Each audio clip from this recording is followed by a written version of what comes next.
that architecture has unfolded. And so there is the broad architecture that this is the route and switch elements and the mobility elements. I'm going to talk to you about the security piece of this. Good. I've heard some good, I guess I've heard some good rumblings, you know, spent a lot of time with Simlink and, yeah. And I mean, you keep saying you got to look for this, but I haven't, like you said, I haven't seen it all packaged up yet. Yeah. So, you know, if I'm in your role, for me, the thing is, if you can get the high level of what this vision is, and you can have that executive conversation, you're going to hit pain points that they have. It's going to broker conversations that then lead to products, right? So, if we can flip through, you know, we built systems and solutions for, you know, the stuff on the left, right? You had your branch office, your headquarters, maybe. Basically, then you build perimeter around that, firewalls and IPSs, and you put policy around that with you know, ACS and CSA and all those kind of things. We had a relatively limited ecosystem that we supported, and yeah, you know, we had some bad people out there, but we just put VPN tunnels, and it was all nice and easy. But as we talked about briefly before, the first thing that's changing is mobility is changing, the border, right? So many services that I use on a daily basis aren't hosted at Cisco anymore. They're hosted in the cloud. Yep. And I no longer just go from my office or my home office. Maybe it's here. Maybe it's Starbucks. Maybe it's the hotel. Maybe it's the iPhone sitting in the stands to watch my kid play hoop. Okay. So suddenly, the security paradigm that we built doesn't work, right? And then the second thing that we've seen happen is cloud-based services, whether that is software like as a service with Salesforce, or you know, Amazon's cloud computing initiatives where I can buy processing and disk by the cent, yep. Right? How does that security model apply to that? And then when you go out and recognize this is really the traffic pattern that we're going to see. It's not everyone come home, they go out. How do we solve that problem? This is the inflection point that I kind of talked about. Okay. And this is the core of why we think a new architecture is needed. So we've tried to address this with kind of 4 pillars. So to, you know, to what Noel is saying, if you can kind of think of the 4 pillars here and remember those, it's going to help guide that conversation. Okay. The first we call borderless end zone, because it wouldn't be Cisco if it wasn't catchy and markety, right? But the sense is, how do we secure all those mobile users? Yep. Okay. The second thing is the borderless internet. How do we build and provision an internet that adapts and accommodates all these various new access points? How do we secure the data center? How do we enable virtualization? Right, the number one reason I heard from my customers on why they weren't moving forward on more virtualization was their fear of it being insecure, or the application vendor, like in healthcare, going, I can't put that EMR on a virtual machine, I can't trust it. Mm-hmm. So if we can put security into that environment, we're going to uplift our data center sales. And then lastly, we've got to take that policy envelope that was sitting around corporate and extend it around all of this, right?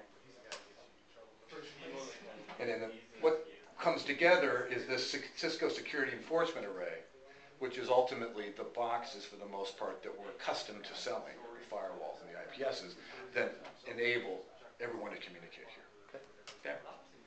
So if we talk about the first pillar, the borderless end zone, the most important thing we need to do is deliver solutions that provide broad coverage, right? So it needs to be almost hardware agnostic, right? Is it Palm? Is it BlackBerry? Is it iPhone? I don't care, right? I need to have it always available. Just in the same way that when I turn my BlackBerry on, it knows where I'm at, it authenticates me, it gives me that email. Mm-hmm. I need that same experience, right? I need it both because it's important for corporate security, but if security is too hard, security won't be used, yep. Right? And then lastly, it needs to be able to really be very strong in what it does. It needs to be able to look into SSL traffic. It needs to be able to look at your voice traffic. We're going to have video traffic come on it. It needs to be robust in what it covers. And we're delivering that through something called AnyConnect. And what AnyConnect is a rebranding for the SSL VPN client we had, right? Okay. And if you think about, you know, this graphic before, if I was connected, you know, VPN to corporate, I was fine, but as soon as I unplugged it to go to ESPN or surf off my couch, I was unprotected.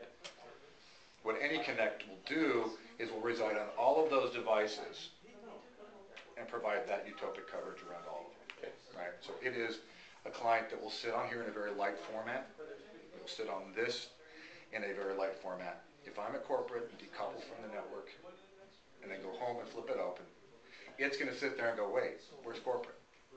Where's Blizzard? Yeah. Blizzard's gone. What am I going to do? So I keep hearing, I mean, you know, in the context that you mentioned, it's AnyConnect covers the majority or 3 main smartphones now, Mac and Windows. So, roadmapped. We announced it at RSA, this new iteration, Okay. and it's primarily Windows devices and Windows smartphones. Okay. Roadmap is iPhone, roadmap is BlackBerry, roadmap is Mac. Okay. Actually, Mac is here. Mac is here. I take that back. Mac is here. It's a Linux client as well too, I think. Yeah, that's good. I don't see a lot of that just in terms of most guys aren't Yeah, on I just Linux, but deployed- it's probably, you're probably absolutely I just right. deployed one. It's got like it does the Mac with the Intel and Mac without the Intel, Mac with, Right. you know, it does all kinds of stuff now. But yeah, pretty cool. So, I mean, I kind of walked you through it, but that's the concept. Any place, any device, it's going to automatically search the best place to go.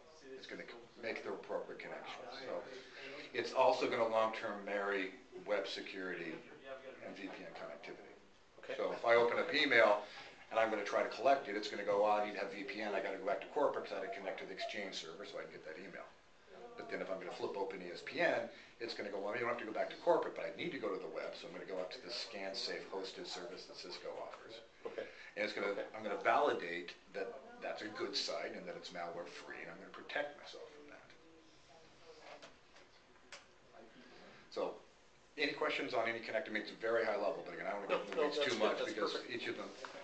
So the second piece of this borderless security array, and the thing for me that I think is interesting here, and the one that I tend to take away with this is, this is where the logic's going to reside, right? Mm-hmm. And we've got the iron port email and the web and the ISRs.